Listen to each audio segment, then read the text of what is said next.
Today I'm going to replace the brake pads and rotors on my 2002 Acura MDX.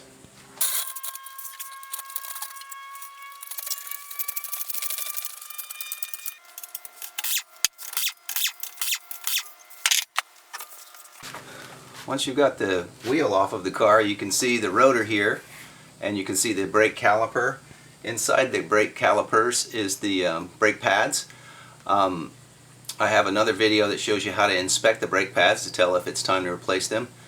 I've already inspected these before and I know they're getting thin, so I'm going to go ahead and put some new ones in. There are two bolts holding the caliper on, the lower one here and the upper one here.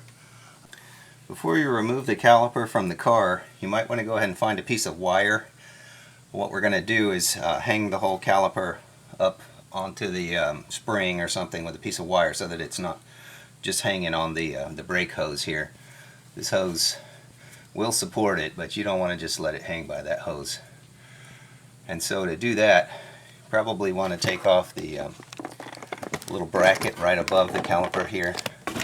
Just remove this bracket up here so that the brake hose is free to move around too, and then you can just hang the whole assembly up on the spring.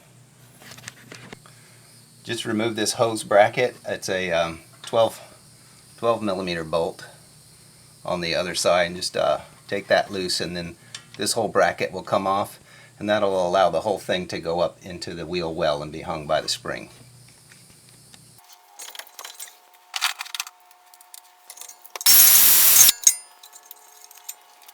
This is a 17 millimeter socket.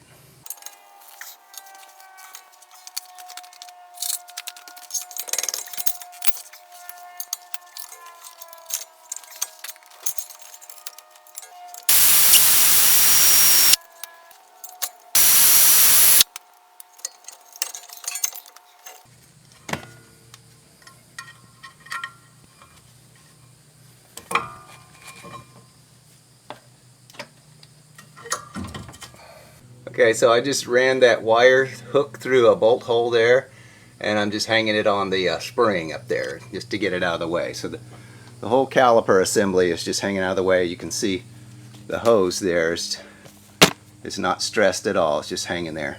So now I have the rotor free and clear. I can start to remove that. To remove the rotor from the car, you're going to need to take out a couple of Phillips head screws. There's one right here and one right across from it. You probably can't see it with the rust on it, but we'll spray this with PB Blaster, and then we'll use a large Phillips head screwdriver to remove those screws. Before you take off the old rotor, you might want to make sure that your new one looks about the same size and has the same sort of form, and this one does. It looks exactly like the OEM model. So this is a Duralast from AutoZone. I paid 45 bucks for it, and it looks just like the old one. I was able to find in my things a very large Phillips head screwdriver.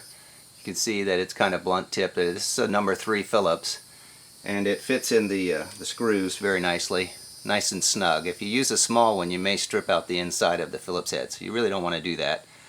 And if you can just adapt it into a ratchet wrench socket like this adapter, then it should be easy to break the screw loose.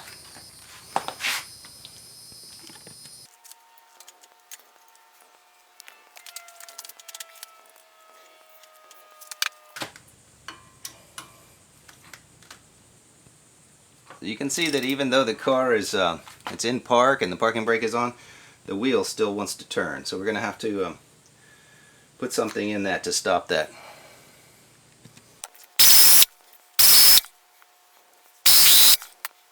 So I wasn't able to get the screws out of this disc with a normal screwdriver, so went downtown and bought an impact driver, and I want to set this so that it turns left when I hit it. I'm just going to put the bit in the hole and then just hit the back of it, and hopefully that'll break the screw loose.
Alright, as you saw, this thing was quite a struggle to get off because of those two screws there.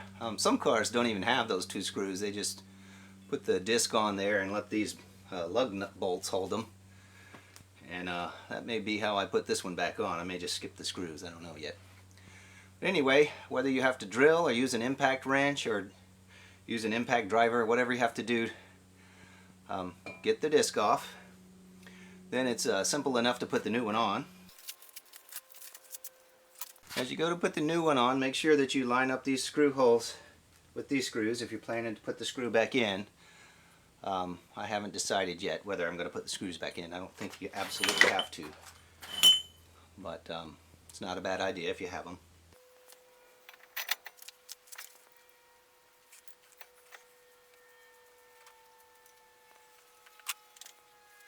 I'm going to install new pads, so I just bought these pads at AutoZone. I think they're 10 bucks a piece or something, fairly inexpensive. And just take out the old ones and notice how they come out, and put the new ones back in the same way.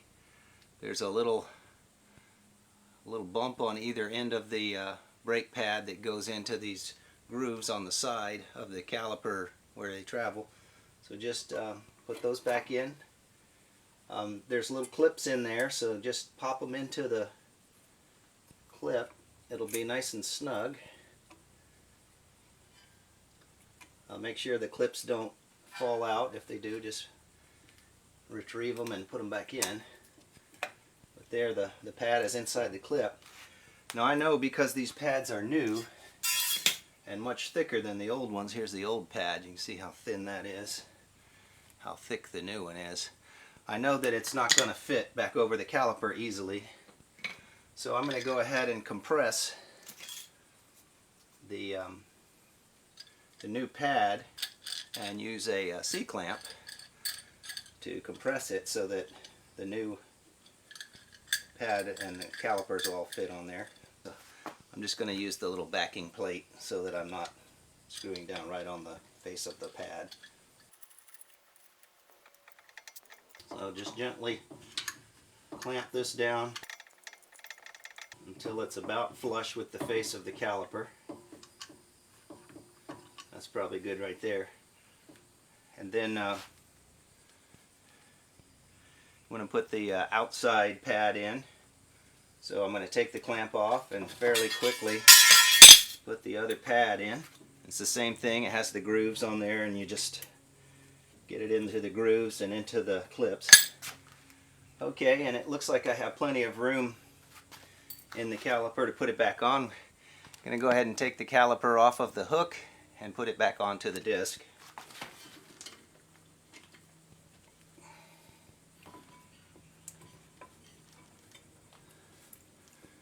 Might have to work it a little bit back and forth.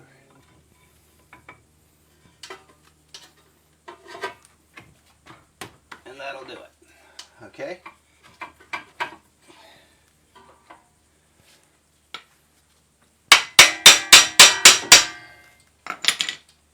Once the caliper's on, you've got the two bolts in the back that need to be screwed on.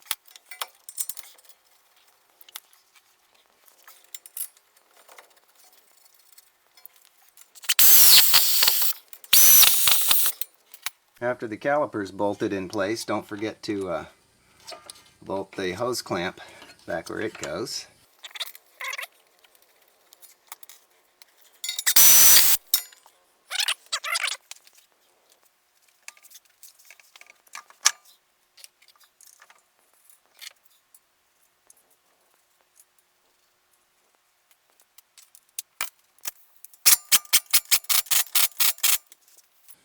And that's how you change the disc rotor on a 2002 Acura MDX. With all the trials and tribulations, we had to drill out one screw.